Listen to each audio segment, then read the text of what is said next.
यं ब्रह्मा वरुणेन्द्ररुद्रमरुतः स्तुन्वन्ति दिग्वस्तवै वेदैः साङ्गपदक्रमोपनिषदै गायन्ति यं सामगाः। ध्यानावस्थिततद्गतेन मनसा पश्यन्ति यं योगिनः यस्यान्तं न विदुसुरासुरगणा देवाय तस्मै नमो। नमो ब्रह्मण्यदेवाय गोब्राह्मणहिताय च जगद्धिताय कृष्णाय गोविन्दाय नमो नमः। শ্রী ভগবানের কৃপায় আজকে আমরা আবার তাঁর অপূর্ব জীবনী গ্রন্থ শ্রীমদ্ ভাগবত মহাপুরাণের দশম স্কন্ধের 29 অধ্যায়ের আজকে দ্বিতীয় দিনের পাঠ শুরু করছি। এই অধ্যায়টি যথেষ্ট বড় এবং এখানে ভগবানের এই রাস পঞ্চাধ্যায় নিয়ে যে 5টি শ্লোক আছে তার একটি বড় অংশ এখানে বিধৃত, কাজেই আমাদের কয়েকটি পাঠে করা ছাড়া আমাদের গত্যন্তর নয়। গতদিনের পাঠে আমরা প্রায় ভূমিকা অংশ কভার করেছিলাম, যাতে আমরা এটাই বোঝার চেষ্টা করেছিলাম যে এটি আমাদের শ্রীমদ্ ভাগবত মহাপুরাণের এই অত্যন্ত গুরুত্বপূর্ণ অংশটি পাঠ করার সময় আমাদের মনের যে অবস্থাটি আমাদের থাকা দরকার, অত্যন্ত ভক্তিভাব, শুদ্ধ ভাব এবং পবিত্র ভাব নিজেদের মনে আনা, এবং একটাতে মানবীয় ভাবের চিন্তা না করে আমরা যেন ভক্ত ভগবানের লীলার একটি আশ্চর্য অধ্যায় আমরা পড়ছি, এই ভাবটি যেন আমরা কখনোই ভুলে না যাই। তো আজকে আমরা প্রথম দুটো শ্লোকেই এটি বলা হয়েছিল, তো তারই আলোচনাতে আমাদের গত পাঠটি চলে গেছে। তাহলে দ্বিতীয় শ্লোক থেকে আমরা অনুবাদ থেকে আমরা শুরু করছি। যেমন আগেই আমরা বলেছি, এই অংশে যেহেতু এমন একটি রূপক সহায়ে ভগবানের প্রেম কথা বর্ণিত আছে যা হীনবুদ্ধিযুক্ত মানুষের মনে দেহভাব বা বিকৃত ভাব অনুভব করতে পারে, কাজেই আমরা অতি বিস্তারে না গিয়ে প্রাসঙ্গিক শ্রী চৈতন্য চরিতামৃত বা অন্যান্য ভক্তি গ্রন্থের রেফারেন্সে যতটুকু আলোচনা, তাছাড়া আমরা মূলত শুধু পাঠ করে এই অংশটি আমরা আস্তে আস্তে শেষ করব।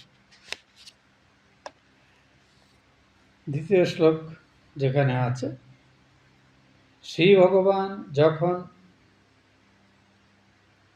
তাঁর অত্যন্ত অনুরক্ত গোপ রমণীগণের সাথে সানন্দ ভ্রমণ এবং ঘনিষ্ঠ সাহচর্য প্রদানের সংকল্প মনে মনে পোষণ করলেন,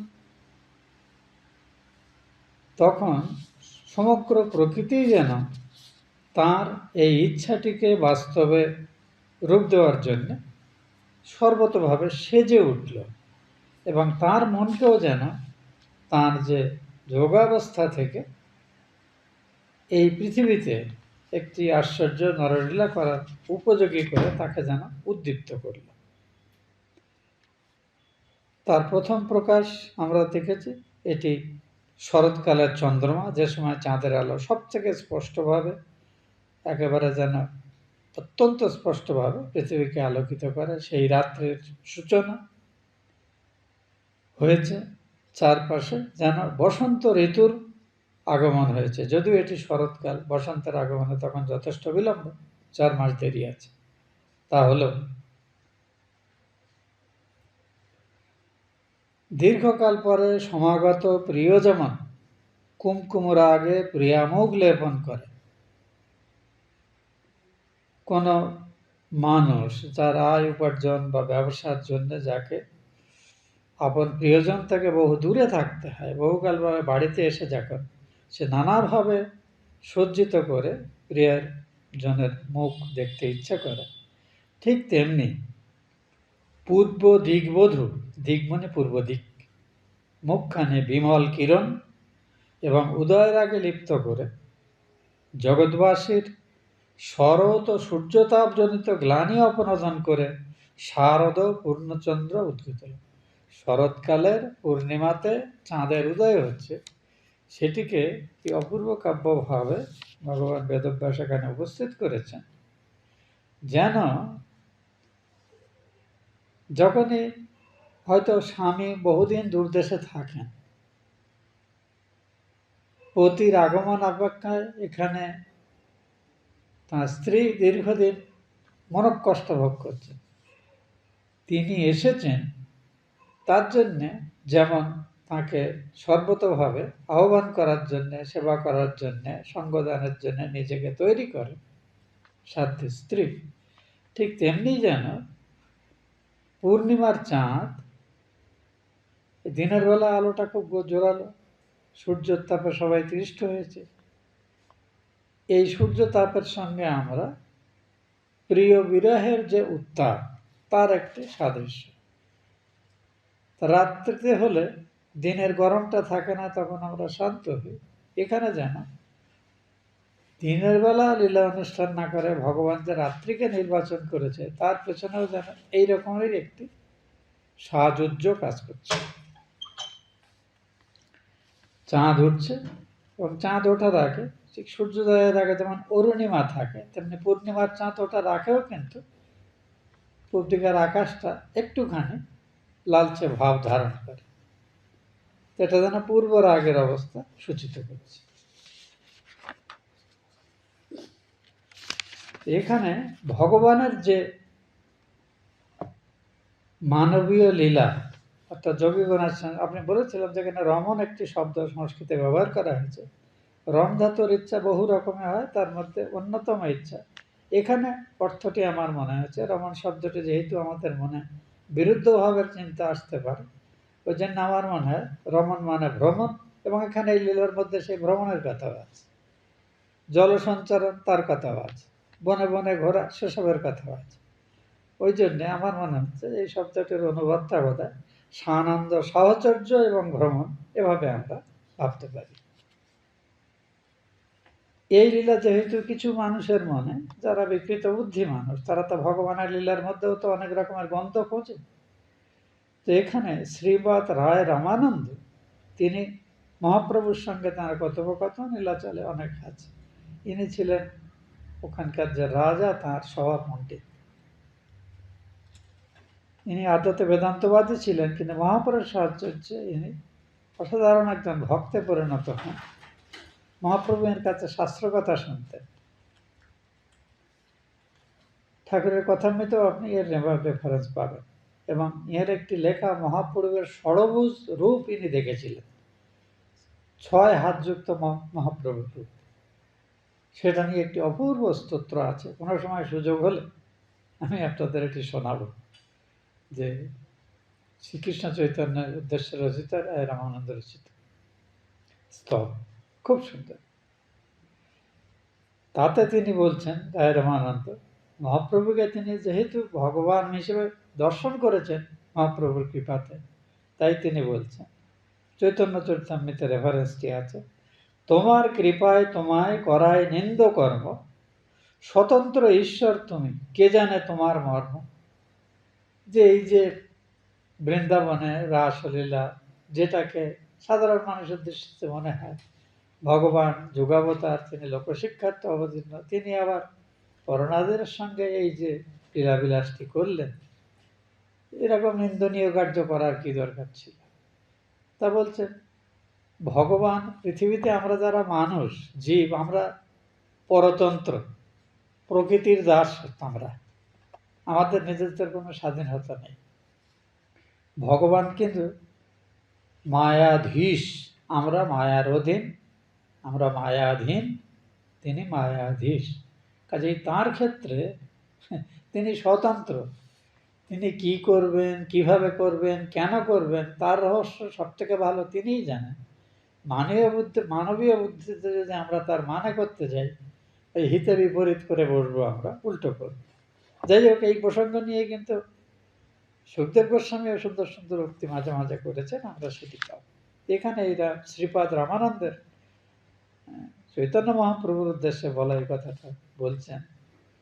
কারণ প্রথমে তিনি ভাবছিলেন উনি এখন সৎ ব্রাহ্মণ, সন্ন্যাসী, গুণী মানুষ, সব ঠিকই আছে, কিন্তু মহাপ্রভুর কৃপায় মহাপ্রভু ষড়ভুজ মূর্তিতে তাকে দেখা দিয়েছিলেন। তোমার কৃপায় তোমায় করায় নিন্দ কর্ম, স্বতন্ত্র ঈশ্বর তুমি, কে জানে তোমার মর্ম। এটি আমরা পাচ্ছি শ্রীকৃষ্ণদাস কবিরাজ বিরচিত চৈতন্য চৈতামৃতে। অপরাংশে এই চৈতন্য চৈতামৃতে উল্লেখ আছে, রমণের ইচ্ছা কানু করিল যখন, হরিষে তারকাপতি উদিল তখন। ভগবানের মনে যখন এই তথাকথিত স্বাভাবিকভাবে দেখলে নরলীলা করতে ইচ্ছে হলো, তাকে সর্বতোভাবে সেই লীলাকে সকলের পক্ষে অনুকূল করার জন্য, অর্থাৎ এতে যারা অংশ নিচ্ছে তাদের পক্ষে যাতে এটি প্রীতিজনক হয়, তার জন্যে তারকাপতি, রাত্রে যেহেতু তারারা ছোট ছোট আলো, চাঁদের আলো অনেকটা বেশি, বিজ্ঞানের দৃষ্টিতে দেখলে হবে না, জাগতিক দৃষ্টিতে দেখতে হবে। ওই জন্য শাস্ত্রে অনেক জায়গায় আছে, লক্ষ লক্ষ তারকাতে তাদের অন্ধকার দূর করতে পারে না, কিন্তু এক চন্দ্রের দ্বারা সেটি হয়। কাজেই এখানে আমাদের ব্যাকরণে আছে, বই আছে নীতিশাস্ত্রের হিতোপদেশে, যে লক্ষ লক্ষ তারা বা শত শত তারা দিয়েও কিন্তু রাতের অন্ধকার দিনে এক চাঁদে দূর হয়। তিনি আপনি গুচ্ছের ছেলেপুলে সব কিছু করা হলো, কোনোটাই শিক্ষিত হলো না, মানুষ হলো না, কিন্তু যদি একটি ছেলে সদ্গুণশালী হয়, সেই কিন্তু বংশের মুখ উজ্জ্বল করে। এইভাবে তারা এবং চাঁদের উপমা দিয়ে আমাদেরকে অনেক সময় আমাদের ঋষিরা উপদেশ দিয়েছে। মাঝে এত বিস্তারিত আলোচনা আমাকে সবাই, আমি ফ্ল্যাগ দিয়ে দিয়ে রেখেছি, তাহলে পড়তে গেলে এক বছরেও শেষ হবে না। তারপরে আমরা তৃতীয় শ্লোকে যাচ্ছি। এই শ্লোকটির অর্থ হলো এরকম, নব কুঙ্কুম পিণ্ডবৎ অরুণ বর্ণ এবং লক্ষ্মীর বদনের ন্যায় আনন্দজনক পূর্ণচন্দ্রকে গগনে সমুদিত দেখে এবং সেই চন্দ্রের মৃদুল রশ্মিপাতে বনভূমি উদ্ভাসিত দেখে শ্রীকৃষ্ণ গোপরমণিগণের মনোমুগ্ধকর বংশীনাদ করলেন। ভগবানের এই বাঁশি এক সর্বনাশা বাঁশি, এ নিয়ে অত্যন্ত সুন্দর সুন্দর আমাদের ভক্তি গীতি আছে। কিন্তু আমাদের অমর পাল বা এরা সব পুরোনো দিনের শিল্পীরা, তাঁরা সব গেয়েছেন এই কৃষ্ণের বাঁশি নিয়ে। কারণ গোটা পূর্ববঙ্গে তো বৈষ্ণব ভাবের খুব প্রাধান্য ছিল, এবং আপনারা যতজন আছেন এই অঞ্চলে, আপনাদের সকলের মধ্যে কিন্তু স্বাভাবিকভাবেই আপনারা ভক্ত মানসিকতার মানুষ। তো অপূর্ব, আমি এই বাঁশি নিয়ে মজার কবিতা আমি সংগ্রহ করে কোনো এক সময় কৃষ্ণের বাঁশি নিয়ে বলবো একসময়, যদি সময় সুযোগ দেন ভগবান।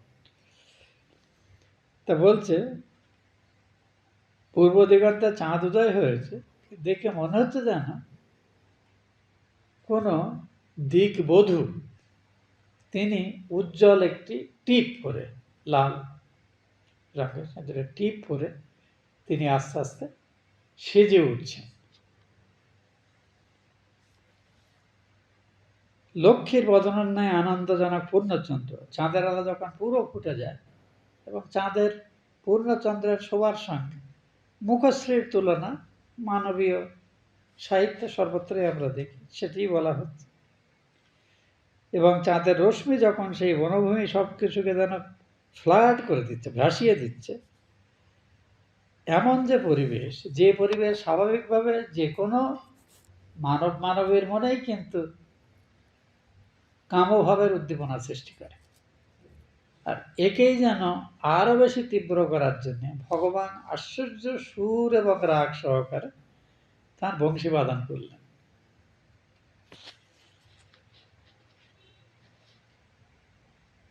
চন্দ্রের মৃদুল রশ্মিপাতে বনভূমি উদ্ভাসিত দেখে শ্রীকৃষ্ণ গোপরমণিগণের মনোমুগ্ধকর বংশীধ্বনি করলেন।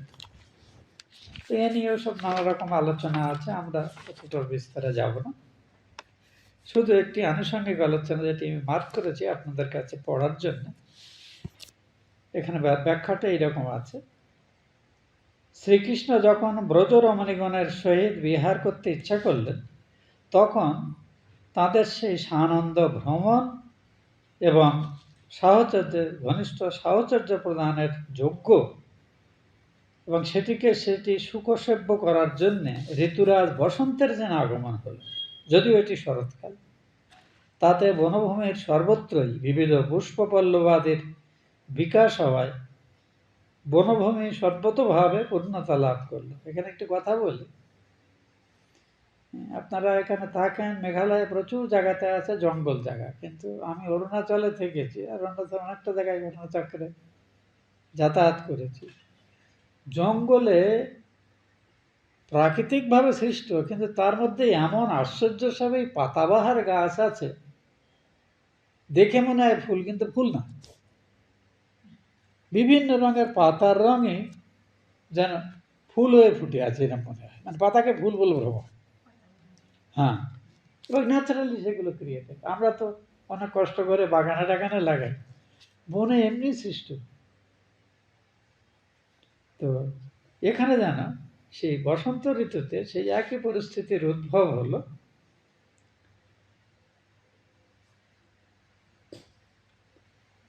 এই তাদের এই যে সাহচর্যকে সুখসেব্য করার জন্য যেন ঋতুরাজ বসন্ত হলেন এবং বনভূমির সর্বত্রই পুষ্প পল্লব বিকাশ হওয়ার জন্য। কিছু কিছু গাছের দেখবেন মুকুল যখন প্রথম বেরোয় তখন এক রং থাকে, সেটা যত ম্যাচিওর হয় 2-3 বার রং পাল্টায়। আমাদের এখানে বোধহয় 2-1টা গাছ আছে এরকম, ওই যখন সবুজ হয় তখন লাল দেখায়, একটু হলে আবার সাদা হলো, পরে আবার অন্যরকম রং হয়ে যায়। পাতারই রং পাল্টাচ্ছে, অথচ ফুল নয়, কিন্তু ফুল বলে ভ্রম হয়। তো এইরকম সব প্রাকৃতিক পরিবর্তন এই সময় দেখা গেল। লক্ষ্য করুন, ভগবানের বয়স এবং তার সঙ্গিনীদের বয়স নিয়ে এখানে পরিষ্কার বলা গেছে। ভগবানের বয়স তখন 8 বছর এবং তার সঙ্গিনীদের অধিকাংশের বয়স তদপেক্ষা ন্যূন, যদিও তাদের শারীর ধর্মে তখনও অবধি কোনো যৌবনোদ্গম হয়নি, যেটা শুরু হয় পিউবার্টির পর থেকে, সেটা কিছু হয়নি। কিন্তু এই সমস্ত অনুকূল পরিবেশের প্রভাবে হঠাৎই যেন তারা একটা স্টেজ পেরিয়ে, মানে কুমার বয়সকে অতিক্রম করে যৌবনোদ্গমের পতিতায়, মানে ওটাকে আমরা বলি অ্যাডোলেসেন্স, এই ফেজে পৌঁছে গেছে, এমন তাদের সকলের মনের অবস্থা হচ্ছে। এটি একটি এখানে নোট করার মতো। এবারে আমরা এর পরের শ্লোকের অর্থে যাই। 4th শ্লোক। নিশম্য গীতং তদনঙ্গবর্ধনম ব্রজস্ত্রিয়ঃ কৃষ্ণগৃহীতমানসাঃ আজগ্মুর অন্যান্যম অলক্ষিতোদ্যমাঃ স যত্র কান্ত জবলোককুণ্ডলাঃ। একটি আশ্চর্য শ্লোক, কিন্তু এখানে একটি বিশেষ শব্দ হয়েছে। শ্রীকৃষ্ণের অনঙ্গবর্ধন বেণুগীত শ্রবণ করে। অনঙ্গ মানে কামদেবের একটি নাম অনঙ্গ। কেন? ওই যে শিব পার্বতী তপস্যা করছেন, শিব তাই করেছেন, তাদের মধ্যে যাতে দেহভাবের উদ্ভব হয় এবং কার্তিকের জন্ম হয়, তার জন্য চন্দ্র এই কামদেব একটুখানি চেষ্টা করেছিলেন। ভগবান শিব যোগেশ্বর, তিনি যখন জ্ঞান চোখে দেখলেন, তখন তিনি ওই তৃতীয় নেত্র দিয়ে তার দিকে চাইবা মাত্র কামদেবের শরীর নষ্ট হয়ে গেল। তারপরে তাঁর পত্নী রতির প্রার্থনা, তিনি বললেন ওর মনে বাস হবে, ওরা সাধারণ শরীর সে পাবে। ওই জন্য কামদেবের একটি নাম অনঙ্গ। এই অনঙ্গ শব্দটির কিন্তু অঙ্গ অনঙ্গ, অর্থাৎ শরীর নয়, দেহহীন, এমন একটি সংজ্ঞা আমরা পরের শ্লোকে পাবো, যেটি ভাগবতেও সমর্থিত এবং শ্রী উজ্জ্বল নীলমণি নামক আমাদের বৈষ্ণব আচার্য রূপ গোস্বামীর বইয়েও আমরা পাব। শ্রীকৃষ্ণের অনঙ্গবর্ধন বেণুগীত শ্রবণ করে শ্রীকৃষ্ণে আকৃষ্ট চিত্তা ব্রজরমণিগণ সকলের অলক্ষিত মার্গে অত্যন্ত দ্রুতপদে নিজ কর্ণের কুণ্ডল দুলাতে দুলাতে যে যেখানে ছিলেন সেখান থেকেই এই বেণুর ধ্বনি অন্বেষণ করে যেখানে ভগবান উপস্থিত, যেখানে তাদের অত্যন্ত প্রেমাস্পদ অবস্থান করছেন, সেই স্থানে এসে উপস্থিত হলেন। তো এই যে বর্ণনাটা দিচ্ছেন, এর বিস্তার আমরা পরের শ্লোকে পাচ্ছি। কিন্তু এই শ্লোকটিতে একটি আশ্চর্য জিনিস আছে।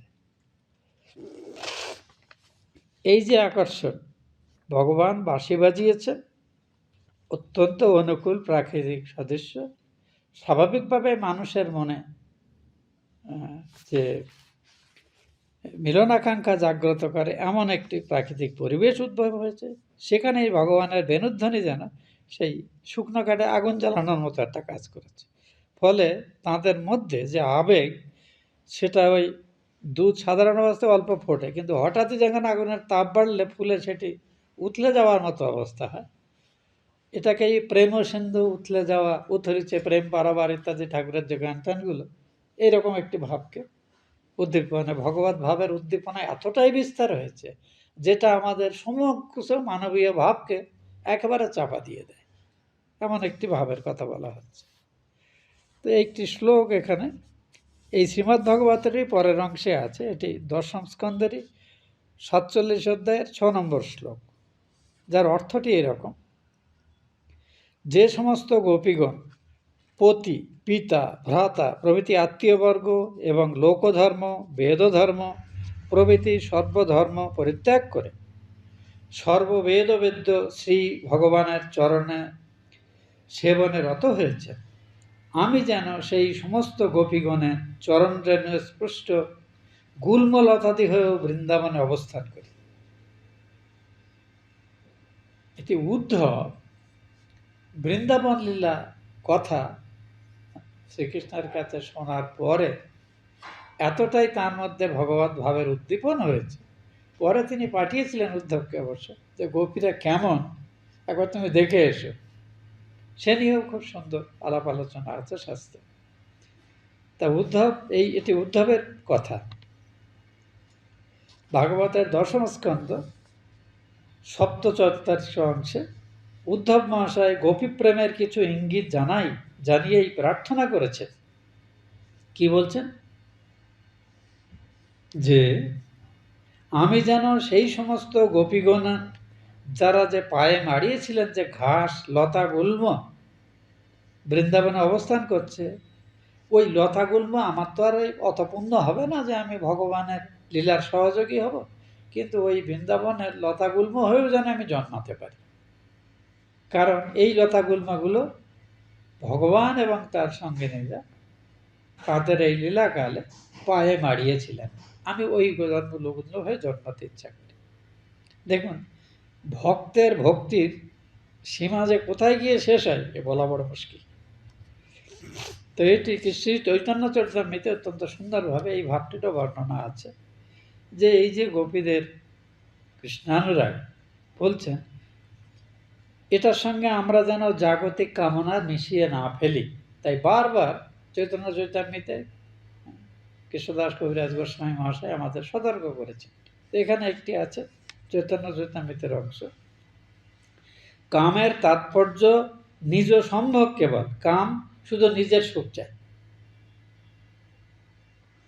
মানে যার সঙ্গে সে মিলিত হচ্ছে সে তাকে সুখ দিক, এটাই হলো কামের ইচ্ছা, মানবীয় কামনার বিশেষত্ব। কৃষ্ণ সুখ ও তাৎপর্য প্রেম হয় মহাবল। কৃষ্ণ সুখে তার উল্টোটা, প্রেমাস্পদ ভক্ত কিসে কৃষ্ণ সুখী হবে আমি সেই সুখ তাকে দিতে চাই, আমার কি হচ্ছে সে প্রশ্ন হয়। এ বড় সাংঘাতিক কথা। এটি অন্য জায়গাতে আত্মেন্দ্রিয় প্রীতির ইচ্ছা ধরে কামনা, কৃষ্ণেন্দ্রিয় প্রীতির ইচ্ছা লয় প্রেম না, এটা কৃষ্ণদাস গোস্বামীর অন্যত্র আছে এই একই ভাব। কামের তাৎপর্য কি নিজকে সম্ভব কেবল, কৃষ্ণ সুখ তাৎপর্য প্রেম হয় মহাবল, এবং এর শক্তি এত বেশি, সে ওই ভক্তের মন থেকে সমস্ত জাগতীয় ভাবকে যেন খেয়ে ফেলে। আপনি দেখবেন ঠাকুরের কথা আছে, মধুর ভাব এত তীব্র, ভগবত প্রেমের ভাব, সে কাম ক্রোধগুলোকে সে যেন খপ খপ করে গিলে খেয়ে নেয়। ঠাকুরের কথা আছে, কথা মিতে দেখবেন। একটু খুঁটিয়ে না পড়লে এই অংশগুলো আপনাদের অতটা একটু বুঝতে অসুবিধা হবে। এখানে বিস্তারিতভাবে বলছেন কৃষ্ণদাস কবিরাজ, লোক ধর্ম, বেদ ধর্ম, দেহ ধর্ম কর্ম, লজ্জা ধৈর্য দেহ সুখ আত্মসুখ মর্ম, সর্বত্যাগ করি করে কৃষ্ণের ভজন, কৃষ্ণ সুখ হেতু করে প্রেমের সেবন। ইহাকে কহিয়ে কৃষ্ণে দৃঢ় অনুরাগ, স্বচ্ছ ধৌত বস্ত্রে যেন নাহি কোনো দাগ। একেবারে ধবধবে কাপড়, যাতে এতটুকু কোনো দাগ নেই। এই প্রেমের অনুরাগ এরকম।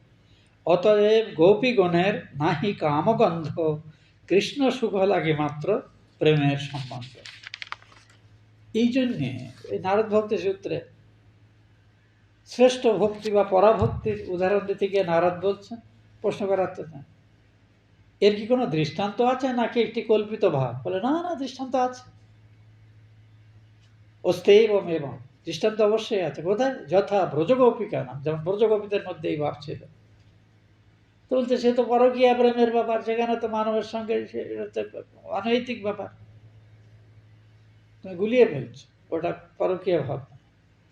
ওর মানবীয় প্রেমে নায়ক নায়িকা মানব মানবী মিলিত হয়, একে অপরের থেকে সুখ চায়, ইনিও সুখ আকাঙ্ক্ষা করেন, উনিও সুখ আকাঙ্ক্ষা করেন। কিন্তু এখানে আমার প্রেমাস্পদের সুখ কিসে হয় সেজন্য আমি কল্পিত, এই চিন্তাই শুধু গোপীদের মনে ছিল।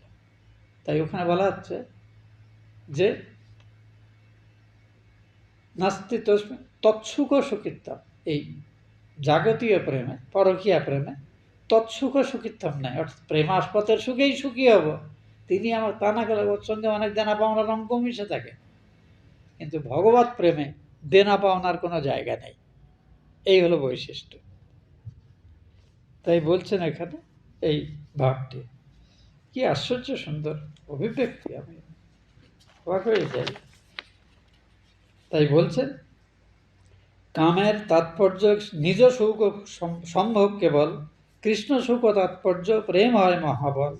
লোকধর্ম বেদ ধর্ম দেহ ধর্ম কর্ম, লজ্জা ধৈর্য দেহ সুখ আত্মসুখ মর্ম, দুস্তাজ আর্যপথ নিজ পরিজন, স্বজন করায় কত তাড়ন ভৎসন, সর্বত্যাগ করি করে কৃষ্ণের ভজন, কৃষ্ণ সুখ হেতু করে প্রেমের সেবন।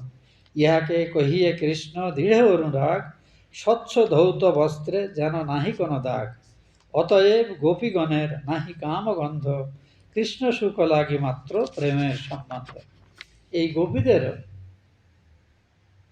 একটি উৎসব পরবর্তীকালে বর্ণনা আছে, তো সে বর্ণনা আমরা পাব। এবার এই শ্লোকে যে অনঙ্গবর্ধনা, মানে কৃষ্ণের বেণুরব গোপীগণের মধ্যে কৃষ্ণ মিলনের ইচ্ছাকে ভয়ঙ্কর রকমের উদ্দীপ্ত করেছে, যেমন দুধ জাল দিতে যেমন উতলে যায়, ওরকম একটি অবস্থা আবেগে। তো তার অবস্থাটা বর্ণনা জীব গোস্বামী, আমাদের রূপ সনাতন এদের পরে প্রজন্ম, ইনি ওই আমাদের রূপ গোস্বামীর মানে ভ্রাতুষ্পুত্র, মানে বংশসূত্রে। তিনি অসাধারণ পণ্ডিত এবং বহু বৈষ্ণব গ্রন্থের রচয়িতা, যাদের রচনা অবলম্বনে গৌড়ীয় বৈষ্ণবের ধর্মের ভিত তৈরি হয়েছে। ঋভু গোস্বামী এখানে এই অনঙ্গবর্ধনা শব্দে একটা সুন্দর ব্যাখ্যা দিয়েছেন, অনেকখানি জায়গা আছে, আমি শুধু সহজ করে বলছি, সবটা পড়তে গেলে অনেকটা সময় নেবে। যে কোনো জাগতিক মানুষের ভালোবাসাতে ভালোবাসার সঙ্গে দেহের কোনো না কোনো অঙ্গের সম্পর্ক থাকে, কিন্তু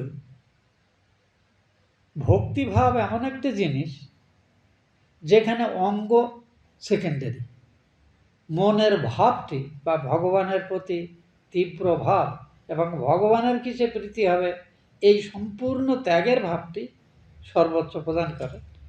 তো তাঁদের মনকে সম্পূর্ণরূপে জাগতিক কামনাশূন্য করে তুলল এবং তাদের মধ্যে অতীন্দ্রিয় ভগবত প্রেমের ভাবের উদ্দীপন ঘটালো। এটি হলো শ্রী জীব গোস্বামীর মতে এই অনঙ্গবর্ধনা শব্দটির ব্যাখ্যা। এটি অবশ্যই সাধক জানাচিত ব্যাখ্যা। এরপরের শ্লোকে আমরা যাচ্ছি 6 নম্বর শ্লোক এবং 7 নম্বর একসাথে এখানে আলোচিত হয়েছে।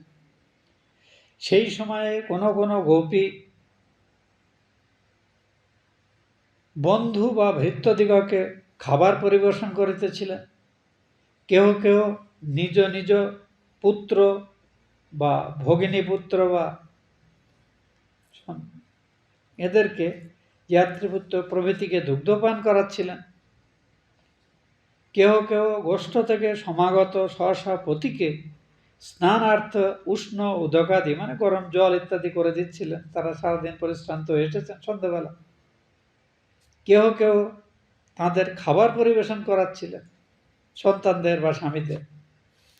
কিন্তু শ্রীকৃষ্ণের বংশীনাথ শ্রবণে আর কাহারও কোনো কর্ম করিবার শক্তি রহিল না। তারা সকলেই স্ব স্ব কার্য যে যেমন অবস্থায় ছিল পরিত্যাগ করে শ্রীকৃষ্ণের উদ্দেশ্যে এই বংশীধ্বনি অনুসরণ করে তার উদ্দেশ্যে যাত্রা করলেন। বুঝুন কিরকম ভাবে মানুষের অবস্থা হলে হয়।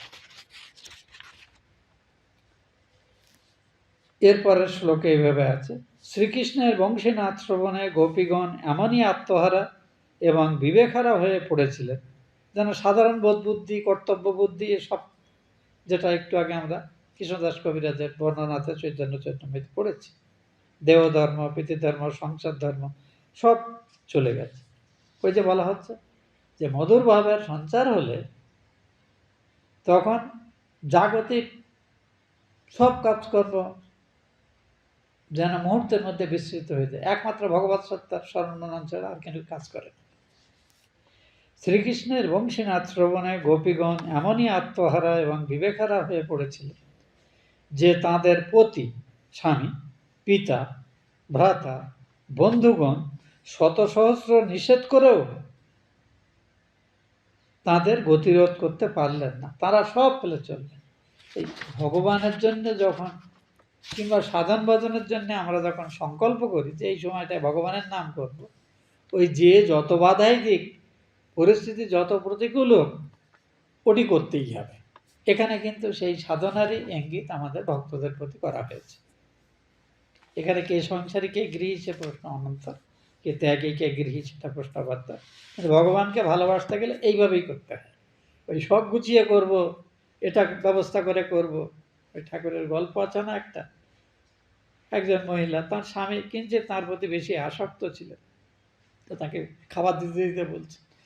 ওকে কত লোক চাষালো, তিনি চাষবাস করেন, তো এসে তেল মাখছেন, সেই সময় বলছে ওকে শুনেছ অমুকের 4 জন স্ত্রী ছাড়া এক এক করে সবাইকে ত্যাগ করে দিয়েছে, 3 জনকে ত্যাগ করে দিয়েছে।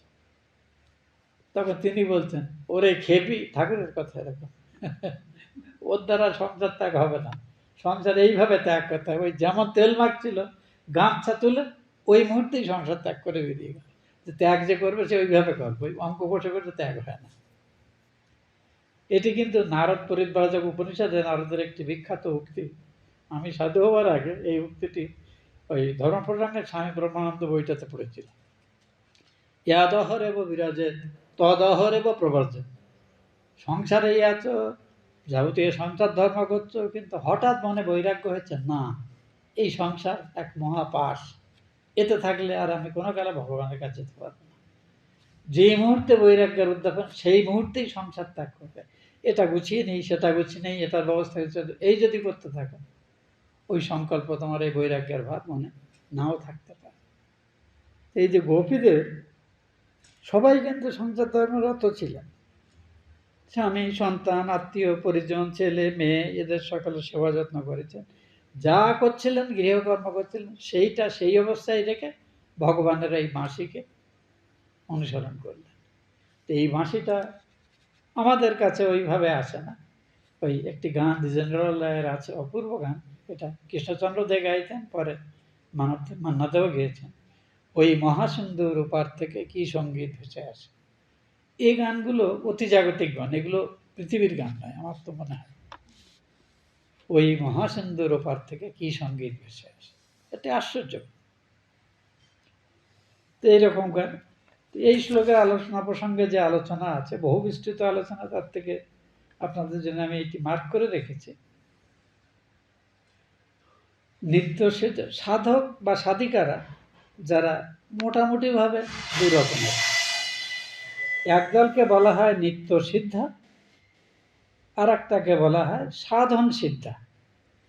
এখানে বলা হচ্ছে গৌড়ীয় বৈষ্ণব আচার্যদের সিদ্ধান্ত আলোচনা করলে দেখা যায় সাধন সিদ্ধা গোপীদের সম্বন্ধে একটি ধারণা পাওয়া যায়। নিত্য সিদ্ধা এবং সাধন সিদ্ধা ভেদে শ্রীকৃষ্ণ প্রেয়সী গোপীগণের দুটি ভাগ ছিল। শ্রী রাধিকা প্রভৃতি গোপীবর্গ শ্রীকৃষ্ণের নিত্যসিদ্ধা পার্ষদ। ইহাদের কৃষ্ণ সেবাধিকার লাভ করবার জন্য কোনো প্রকার সাধন অনুষ্ঠান করতে হয় না। এরা অনাদিকাল ধরেই ভগবানের পার্ষদ এবং বিবিধ প্রকারের শ্রীকৃষ্ণের প্রেমসেবা এরা করে আসছে। তো তারা যে জন্মে যে আকারেই থাকুক না কেন। তো এখানে শ্লোকটা এরকম আছে, মৃগ মদ তার গন্ধ জৈছে অবিচ্ছেদ, অগ্নি অগ্নি জবালা চয় নাহি কোন ভেদ, তৈছে রাধা কৃষ্ণ দহে একই স্বরূপ, লীলা রস আস্বাদিতে ধরে দুই রূপ। এদের আকর্ষণ এত তীব্র কেন হয়? কারণ এরা আসলে দুই নয়। ওই ঠাকুর যে কথা বলছেন ব্রহ্মশক্তি অভেদ, ঠিক সেইভাবে মানব লীলা সম্পাদনের জন্য এরা দুটো চেহারা নিয়েছিলেন। ওইভাবেই আমরা বিষ্ণুপ্রিয়ার সঙ্গে শ্রী চৈতন্যদেবকে, রাধা কৃষ্ণ রাম সীতা, এইভাবে ওইভাবেই আমরা ঠাকুর মাকে ওইভাবে ভাবতে আমরা অভ্যস্ত, কারণ এটি হলো শাস্ত্রীয় বিচার। এই চৈতন্য চরিতামৃত বচনে দেবী কৃষ্ণময়ী প্রক্তা রাধিকা পরমদেবতা ইত্যাদি গৌতমীয় তন্ত্রের উক্তির সমর্থন আছে। তো এখানে প্রয়োজনে রাগভক্তির বর্ণনা আছে, এটি একটি শাস্ত্রীয় বিচার। আপনারা যারা লীলা প্রসঙ্গ, ভাব, ভোগ, সমাধি, ধারণা ইত্যাদি পড়েছেন, বা মধুর ভাবের সম্পর্কে আলোচনা এবং মধুর ভাবের প্রসঙ্গে বৈষ্ণব তন্ত্র মতে মধুর ভাবের যে 18, কারণ ঠাকুর তো মধুর ভাবের সাধন করেছিলেন, এবং এই মধুর ভাবের অবস্থাতে ঠাকুরদের মধ্যে যে ভগবানের বিরহে শরীরে ভীষণ উত্তাপ হতো, সেই শরীরে এত উত্তাপ ঠান্ডা করার জন্য মাথায় ভিজে গামছা দিয়ে গঙ্গাতে গলার জল ডুবে রাখেন, এত শরীরে উত্তাপ। সবাই ভাবছে মথুরবাবু এ কবিরাজ ও কবিরাজের কাছ থেকে সেই সব তেল পড়া এটা ওটা আনতেন, যদি কমে, কিছু কমে না। সেটা কমলো কখন? ভৈরবী ব্রাহ্মণে যখন আসলে, এসে ঠাকুরের কে বললেন, বাবা ওসব আছে, শাস্ত্রে লেখা আছে, তোমার এটা অসুখ না, তোমার এটা অসুখ না, এসব শাস্ত্রে আছে। মহাপ্রভুর এরকম হতো, আমি ওর ওষুধ জানি। ও কী করো? বলে হ্যাঁ ভাই তুমি একটা করো দেখি। এইসব সবাই আমাকে বলছে আমার কী সব হয়ে গেল, আমার শরীর টরীরগুলো খারাপ হয়ে গেল। ঠাকুরের গোটা শরীরে শ্বেত চন্দন বেটে লেপে দেওয়া হতো, আর গলায় ফুলের মালা, সুগন্ধি ফুলের মালা পরানো হতো। করতে সপ্তাহখানেকের মধ্যে এই সমস্ত ব্যারাম হাওয়া হয়ে গেল। কী আশ্চর্য ওষুধ দেখুন, আর কী আশ্চর্য নিদান দেখুন। বলে এ ভাব মহাপ্রভুর, এভাব সাধারণ সাধকের হয় না। ভগবানের অংশে যাদের জন্ম হয় তাদের এই ভাব, মহাভাব বলে। এই মহাভাবের শরীর উত্তাপ সাংঘাতিক। ঠাকুর এসব কথা বলেছে, কথার মধ্যে আছে। এসব কথা বলে গুহ্য কথা বলে ঠাকুর বলতে, মাস্টারমশাই বা এদেরকে কখনো কখনো, যাতে তারা লিখে রাখেন এটি, যে মধুর ভাবের অবস্থা হলে সাধারণ মানবী দেহ সুখে যে সুখ আনন্দ অনুভব করে, দেহের প্রতিটি রোমকূপে ওই রকম পরিমাণ আনন্দ হয়। তাহলে একটা মানুষের শরীরে যত চুল আছে, যত লোম আছে, সমস্ত অঙ্গে যদি এই ধরনের আনন্দের অনুভব হয়, সেই আনন্দের বহিঃপ্রকাশেই স্বাভাবিকভাবে দেহের অতিরিক্ত উষ্ণতা প্রাপ্তির মাধ্যমে হয়। এইসব চর্চায় এমন এক বিচিত্র জিনিস, এই যখন আমরা এই শাস্ত্রকারদের এইসব জিনিসগুলো পড়ি, তখন আমরা খানিকটা কিনারা করতে পারি যে ব্যাপারটা কি। যাই হোক, আমরা এর পরের শ্লোকে যাই। সময় ঠিক আছে কিনা আবার গোলমাল না।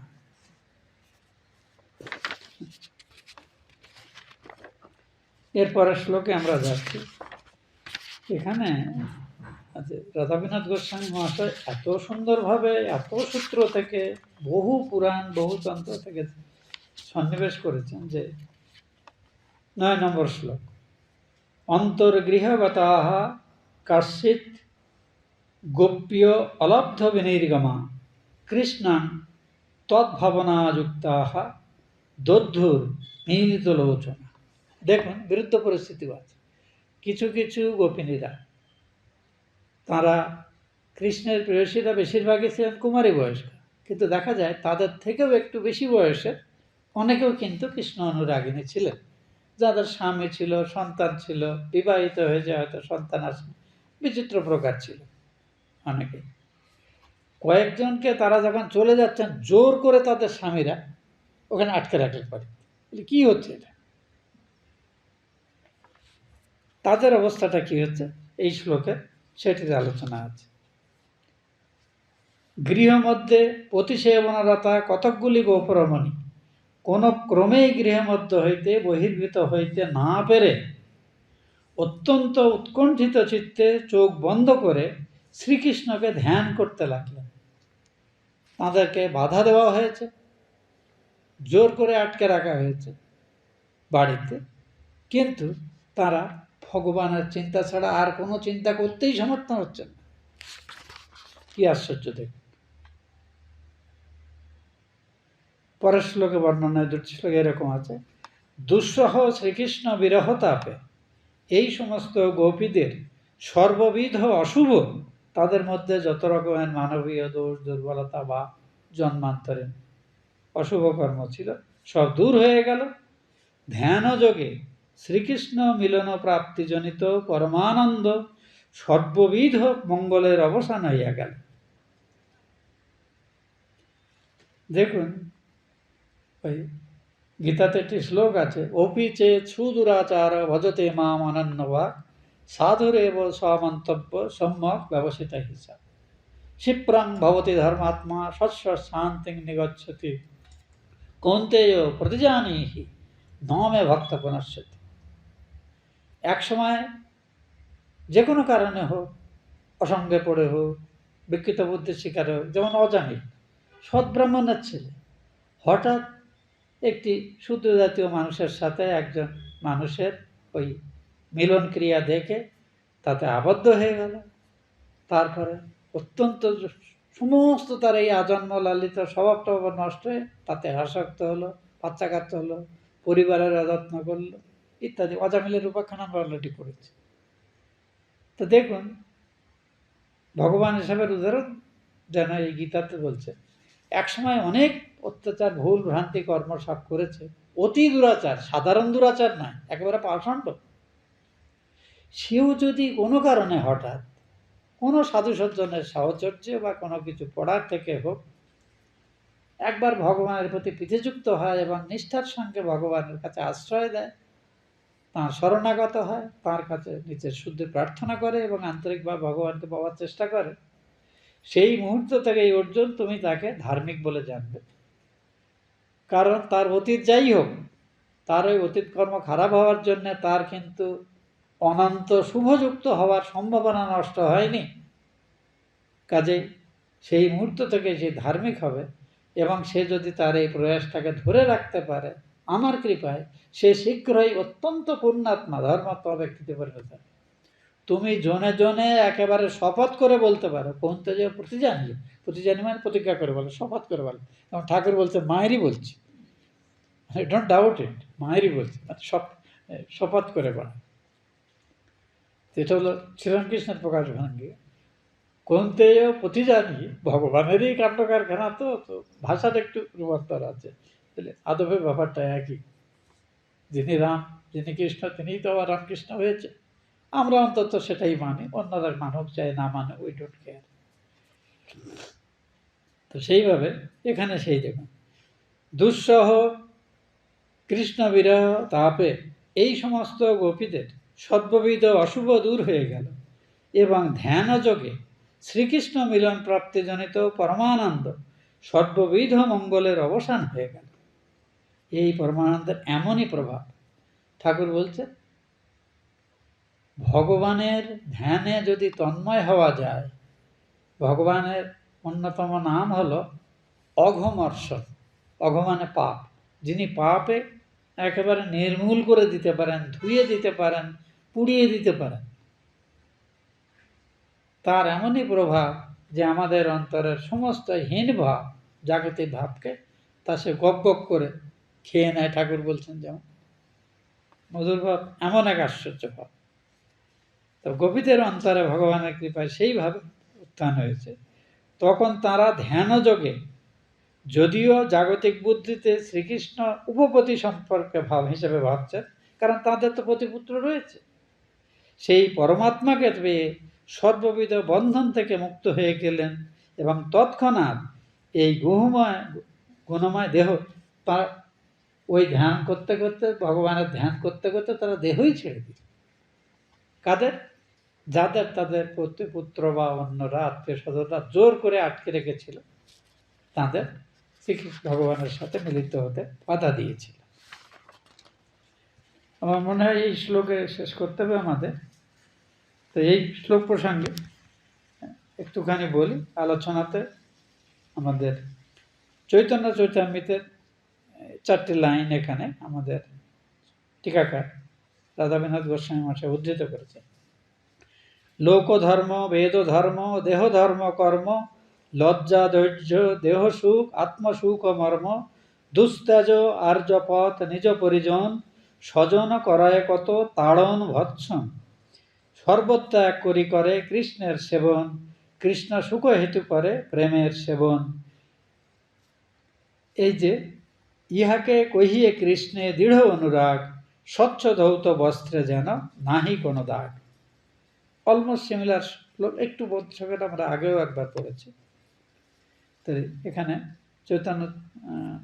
চৈতামৃতে আমাদের কৃষ্ণদাস কবিরাজ গোস্বামী মতে বলছেন, সাধক ভক্তগণের সাধন অনুষ্ঠানে এবং সিদ্ধ ভক্তগণের কৃষ্ণ সেবনে বিবিধ প্রকার বিঘ্নই সংগঠিত হয়ে থাকে, কিন্তু সাধক ভক্তগণের উৎকট সাধন নিষ্ঠা, ভক্তের ভালোবাসায় যদি ঘাটতি না থাকে, কমতি না থাকে, সেটা যদি 16 আনা হয়, তো ওই সব বাধা তাদের ভগবত প্রাপ্তির পথে আলটিমেটলি বাধা রাখতেই পারে না। এই আশ্চর্য কথা। ভগবান ওই যে শ্লোকটি বললাম গীতে, ভগবান একই প্রতিশ্রুতি দিচ্ছে। সাধক ভক্তগণের উৎকট সাধন নিষ্ঠা, সিদ্ধ ভক্তগণের গাঢ় অনুরাগী কৃষ্ণ কৃপার সহযোগে যদি শ্রীকৃষ্ণে গাঢ় অনুরাগ না থাকে, তাহলে সাধন অনুষ্ঠানে বা কৃষ্ণ সেবনে বাধা পড়ে যায়। এটাই হলো জিনিস। তাই আমাদের এটি মনে রাখতে হবে যে আমরা যেন সর্বান্তঃকরণে ভগবানের পাটা আঁকড়ে ধরে থাকি। ওই জন্যে যে শ্লোকটি আপনাদের মধ্যে বহুবার আমি বলেছি, আমাদের এই দুর্গা প্রতিমা বা কালী প্রতিমা বিসর্জনের সময়, প্রদক্ষিণের সময় যে শ্লোকগুলো বলা হয়, ওর মধ্যে একটি আছে, মাতর যোনি সহস্রেষু যেষু যেষু ব্রজাম্যহম তেষু তেষু অচ্যুতা ভক্তি অব্যয়স্তু সদাথি। মা, কর্মফলে এই দেহ চলে গেলে কি দেহ পাবো জানি না, পশুজনিতে জন্মাবো, কৃমিকীটের জনিতে জন্মাবো, গাছপালা হয়ে জন্মাবো, বা ইটকাট পাথর হয়ে জন্মাবো, সে তুমিই জানো। আমার কর্মফলের হিসেব তো আর আমি রাখি না, তুমি রাখো। কিন্তু যে জনিতেই আমার জন্ম হয়, আমার মন, আমি সুখেই থাকি বা দুঃখেই থাকি, আমার মন যেন তোমার পাদপদ্মের স্মরণ মনন চিন্তন থেকে কখনো বিচ্ছিন্ন না হয়। এই হলো ভক্তের প্রার্থনা। ভক্ত জাগতিক সুখ দুঃখকে কেয়ার করে না, সোজা কথা। এই হলো ভক্তের পরিচয়। তো আমরা এর পরের শ্লোক থেকে আমরা আমি দেখি পরের দিন আমরা পড়ব। তা আজকে আমরা এখানে শেষ করছি। ওম ইত্যেষাং বাঙময়ী পূজা শ্রীরামকৃষ্ণ পাদয় অর্পিতাং তেন দেবেশাং প্রিয়তাং মে গদাধরঃ। ওম শান্তি শান্তি শান্তি। हरिः ओम तत्सत्। श्रीरामकृष्णार्पणमस्तु।